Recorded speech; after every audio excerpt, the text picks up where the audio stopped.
వేడి వేడి egg curry ఎలా చేయాలో చూసేద్దాం రండి. Welcome to our విక్కీస్ kitchen. సరిపడా ఆయిల్, కొంచెం ఆవాలు, కొంచెం జీలకర్ర, తర్వాత ఇలా కట్ చేసి పెట్టుకున్న onions and tomatoes, chilli. Onions సన్నగా తరిగి పెట్టుకోవాలి, అప్పుడే మనకి కర్రీ బాగా వస్తుంది.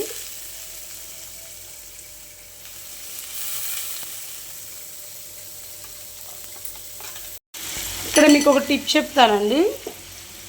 ఇలా ఆనియన్ వేగేటప్పుడే మనం సాల్ట్ వేసుకున్నామంటే ఆనియన్ టమాటో తొందరగా వేగిపోతుంది. ట్రై చేయండి ఫాస్ట్గా వంట చేయాలనుకునే వాళ్ళకి. మిర్చి ముక్కలు కూడా అందులోనే వేసి వాట్ చేసుకోండి. ఇందులోనే కొంచెం పసుపు వేసేసుకోండి, సరిపడా కారం వేసేసుకోండి. కర్రీలో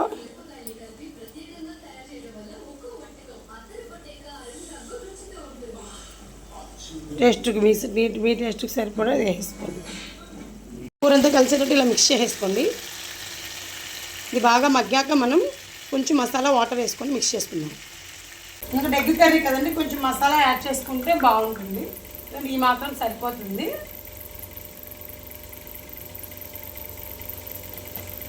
వాటర్ యాడ్ చేసుకుందామండి.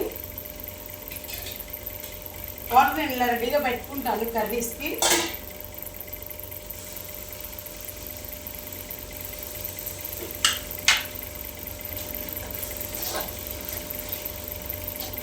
ఇలా కలిపేసుకోవాలి. బాగా దగ్గరకు వచ్చేసింది కూర.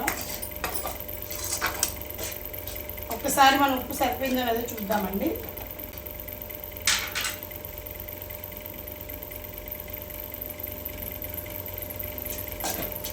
కొంచెం తక్కువగా ఉంది, కొంచెం ఉప్పు యాడ్ చేసుకుందాము.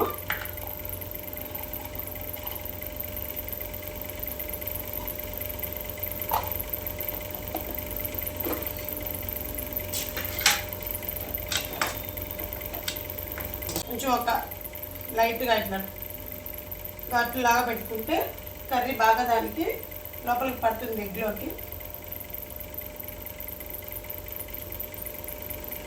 3 eggs వేసుకుంటున్నామండి.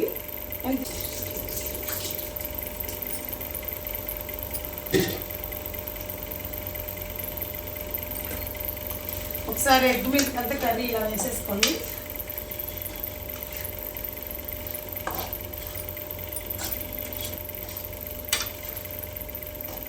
ఎగ్ కర్రీ రెడీ అండి.